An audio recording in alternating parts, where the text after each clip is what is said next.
23 मार्च 1931 Lahore central jail की दीवारों के अंदर एक अजीब सी खामोशी थी।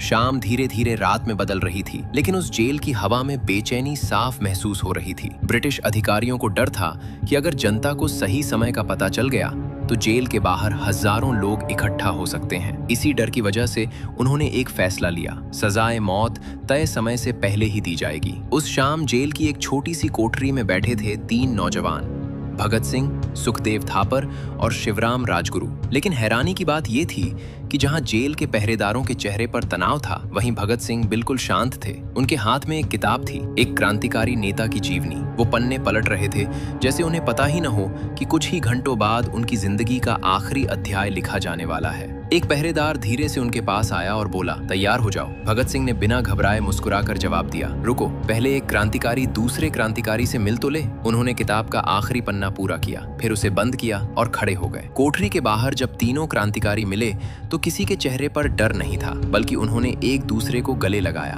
और फिर अचानक जेल की खामोशी को चीरती हुई आवाज गूंजी, इनकलाब जिंदाबाद। ये सिर्फ एक नारा नहीं था, ये उस क्रांति की गूंज थी जो ब्रिटिश साम्राज्य को चुनौती दे रही थी। जेल के गलियारे में चलते हुए तीनों के कदम बिल्कुल मजबूत थे। ऐसा लग रहा था जैसे वो मौत की तरफ नहीं बल्कि इतिहास की तरफ बढ़ रहे हों। लेकिन असली कहानी अभी बाकी थी, क्योंकि उस रात जो हुआ उसने पूरे भारत को हमेशा के लिए बदल दिया। 23 मार्च 1931 की शाम लाहौर सेंट्रल जेल के अंदर हर चीज असामान्य थी। आधिकारिक रिकॉर्ड के मुताबिक सजा सुबह दी जानी थी, लेकिन ब्रिटिश अधिकारियों ने फैसला किया कि इसे शाम को ही चुपचाप अंजाम दिया जाएगा। उन्हें डर था कि अगर खबर बाहर फैल गई तो हजारों लोग जेल के बाहर इकट्ठा हो सकते हैं और हालात काबू से बाहर हो जाएंगे। करीब शाम 7 बजे जेल के भारी लोहे के दरवाजे धीरे धीरे खुले। पहरेदारों की एक टुकड़ी अंदर आई। उनके सामने खड़े थे 3 युवा क्रांतिकारी, भगत सिंह, सुखदेव थापर और शिवराम राजगुरु। अक्सर कहा जाता है कि मौत के सामने इंसान टूट जाता है, लेकिन उस दिन कुछ और ही हो रहा था।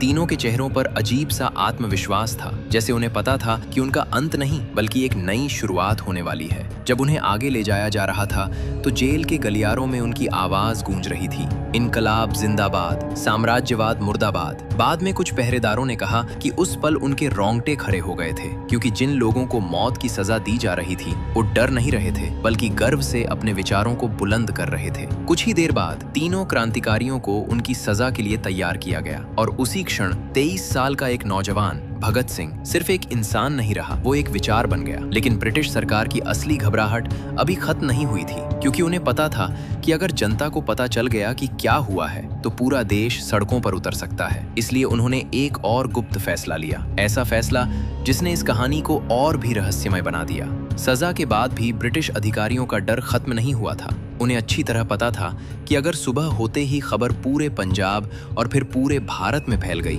तो हालात उनके हाथ से निकल सकते हैं। इसलिए रात के अंधेरे में बिना किसी आधिकारिक घोषणा के जेल के अंदर एक गुप्त योजना बनाई गई। भगत सिंह, सुखदेव थापर और शिवराम राजगुरु के पार्थिव शरीरों को चुपचाप जेल से बाहर ले जाया गया। कहा जाता है कि आधी रात के बाद कुछ ब्रिटिश सिपाहियों ने पीछे के रास्ते से उन्हें एक ट्रक में रखा। चारों तरफ सन्नाटा था, कोई शोर नहीं, कोई भीड़ नहीं। सब कुछ इतनी जल्दी और गुप्त तरीके से किया गया जैसे वे इस घटना को दुनिया की नजरों से छिपाना चाहते हों। ट्रक सीधे सतलुज नदी के किनारे की ओर बढ़ा। वहां जल्दी जल्दी लकड़ियां इकट्ठी की गईं और बिना किसी औपचारिक घोषणा के अंतिम संस्कार की प्रक्रिया शुरू कर दी गई। लेकिन जल्दबाजी में किया गया ये काम पूरी तरह छिप नहीं सका। आसपास के गांवों के कुछ लोगों को रात में जलती आग और अजीब हलचल दिखाई दी। जब वे पास पहुंचे तो उन्हें शक हुआ। धीरे धीरे खबर फैलने लगी कि ब्रिटिश सरकार ने चुपचाप इन तीनों क्रांतिकारियों का अंतिम संस्कार कर दिया है। सुबह होते होते